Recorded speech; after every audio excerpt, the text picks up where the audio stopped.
Hey guys, Scott and Nate from PlayYourCourt.com. Myth number 5, roll your hand over the ball for more topspin on your forehand. Busted.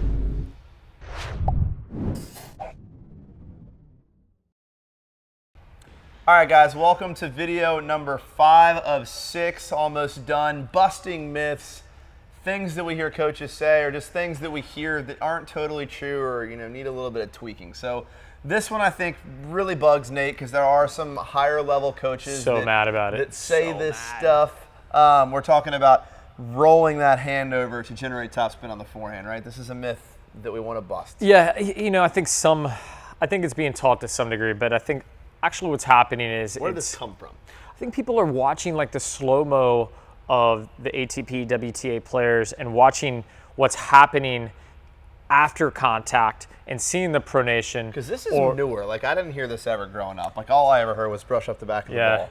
Well, and I think like I'm hearing this more and more in 2016, 17, 18, 19. I think we see so many of these like stoic slow-mos of Fed, making contact, and then from here the racket will start to plane. Right, and that's a follow through though. That's not a contact. Yeah, and so that's what we're getting at here, guys. As you can see in the demo below, the wrong way. What we're seeing players doing is that when they're hitting, they're trying to roll over at contact. Yeah, you never want to break your wrist at contact on a forehand. Yeah. So if you look like through the forehand at contact, it's vertical. Like we're not seeing the strings close. We're not seeing the strings open.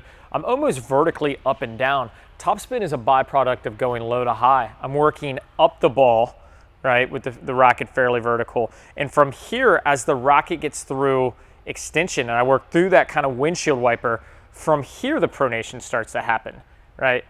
And then it works its way open. But the ball's long gone at that point. Like the ball, the way that we finish absolutely has an effect on the ball, but the focus shouldn't be forcing that pronation at contact where we're actively trying to turn the ball. That's just incorrect, unfortunately. Absolutely. So, summary, don't break your wrist at contact. Yes, it's okay on the extension to break your wrist to follow through, but you're going to be vertical through contact. That wrist is not going to break until way later in the stroke.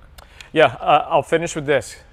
Sorry for but this is the part that I think is important. Your arm is connected to your shoulder, right? So when you run out naturally, when you run out of space, naturally we pronate, okay? We're not gonna supinate, we're not gonna go that way. Yeah, when we run out of space, the arm naturally pronates and comes around. So as long as contact is good, your hand is loose, you're getting through extension, you're gonna pronate and you're gonna roll over to hit that big topspin, but not at contact. And this tip's for all skill levels. Really, there's no matter whether you're a beginner or a Division I college athlete, you're not breaking your wrist. That said, we know that you need custom video coaching based on the things that you need. So click the button below. Join the Player Court community. We give you every last thing you need. Seriously, guys, we really do in this community do a ton for you to make sure you improve your tennis game. Check it out. It would mean a lot to us. Press the button. Link below. Also, if you like our videos, press like, subscribe. Make sure you never miss us on the internet ever again. We'll see you guys in our very last part 6 of 6 Mythbuster video coming up soon. See you guys.